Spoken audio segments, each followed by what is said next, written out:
Grand Rising, and welcome to Early Bird Tea with your girl Rachel Listens. Okay, we're here on another early morning tip. We're back at the correct time. Let's get it. So today is day 7 of our devotional, 21 days of seeking Him. Are you ready? Are you ready? Are you ready? Are you ready? Let's get into it. I don't want to waste your time. Self-help is a contradiction. That's the title. Self-help is a contradiction. The self-help industry is a multi-billion-dollar industry. The idea of it is that you can help yourself.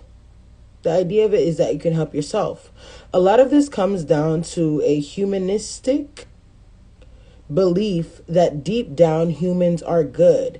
If that is the case,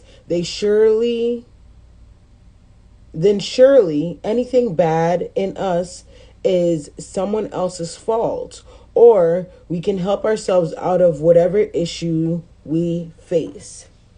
The problem, though, is that all have sinned and fallen short of the glory of God. Yes, we were created in the image of God, but every time we make a choice based on what self wants, we move further and further away from the original design. Sin dehumanizes us.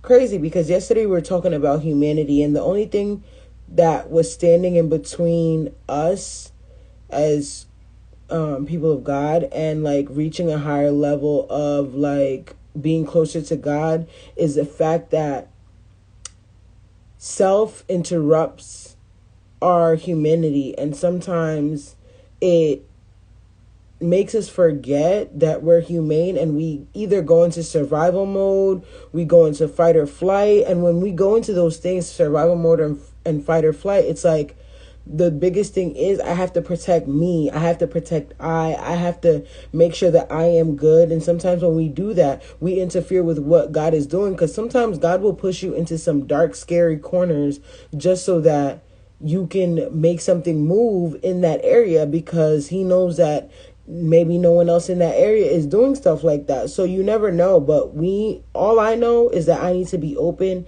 and sit in a positive way, just ready to receive what God has to offer me. So yes, the only self-help we need is help to deal with ourself. Ourself is what gets us in trouble and limits us. Anything with self attached to it is ultimately limited, whether it's our confidence, speech, or anything else.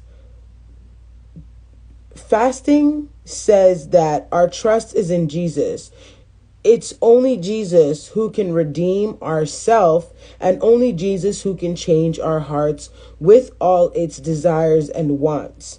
As we give up on our needs through fasting, we slowly realize that they weren't needs but merely wants.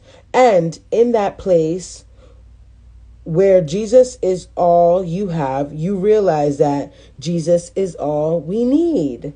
Jesus, I recognize that myself is what gets me in trouble again and again. I choose to put myself aside in order to focus on you. You are what I need. And as I give up on what I want, I pray that you will continue to change my heart until what I need is all I want.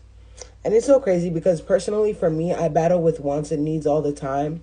And I'll find a way to turn something that is like a want into a need. That way I can see more use of getting it. And like I've said before, I'm very much so a person who works out of my feelings and my emotions. So sometimes I get distracted with how I feel or what I want or my emotions and so on and so forth. And then I forget the bigger purpose. I forget the bigger picture. I forget that I have a Father and a Maker who has made me perfect and who is supposed to be the one who quenches every single type of thirst that I have.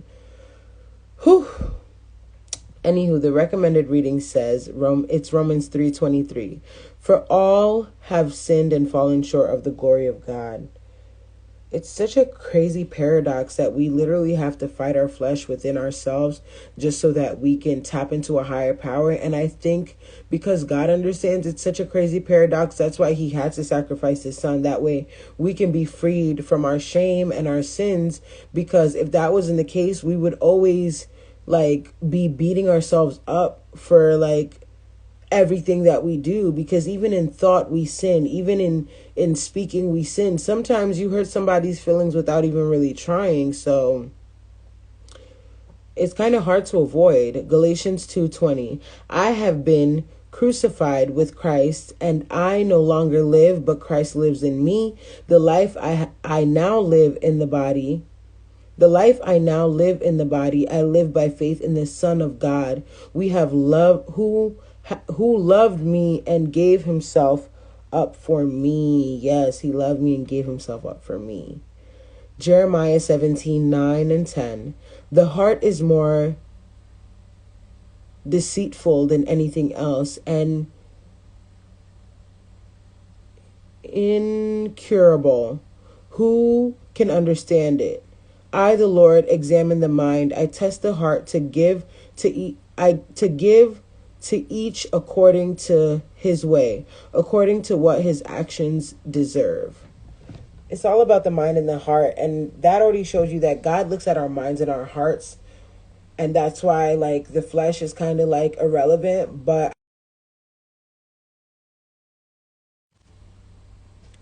the flesh is more so our thing, that the flesh is there so that it can kind of humble us and make us a little bit more humane, make us more understanding. And that's why for me, I feel like the flesh exists, because God only looks at the mind and the heart. If that was the case, whatever I did like externally wouldn't really matter. But because it bothers me, like I need to do something. That's something for me to do, something for me to be willing to like only do what is necessary and not do what I want. So think about it. That's food for thought. It'll be unfair not to share. Make sure you send this to somebody so people can know that they're not alone in this struggle. It's hard. It's not easy to have to deny yourself on a daily basis and call that life and enjoy it and have fun and have a good time. Like, you want to accept yourself. But at the same time, like when you have a higher calling, when you have a bigger purpose, there's certain areas of yourself that like aren't necessarily necessary.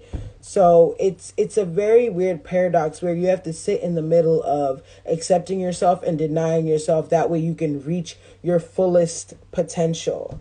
And it's going to take time. It's going to take time to study, to understand. And I need to tell this to myself because I'm getting baptized very soon. And I have such high expectations for getting baptized that, like, I'm even scared because I feel like I'm going to fail myself because I have such high expectations. Like, when I get baptized, and my subconscious is like, we're going to stop doing this. We're going to stop doing that. We're going to receive this, start doing this. And it's like, yes, it's all fine and dandy to dwell in that. But when it comes down to the reality, it's like, I know my flesh is weak.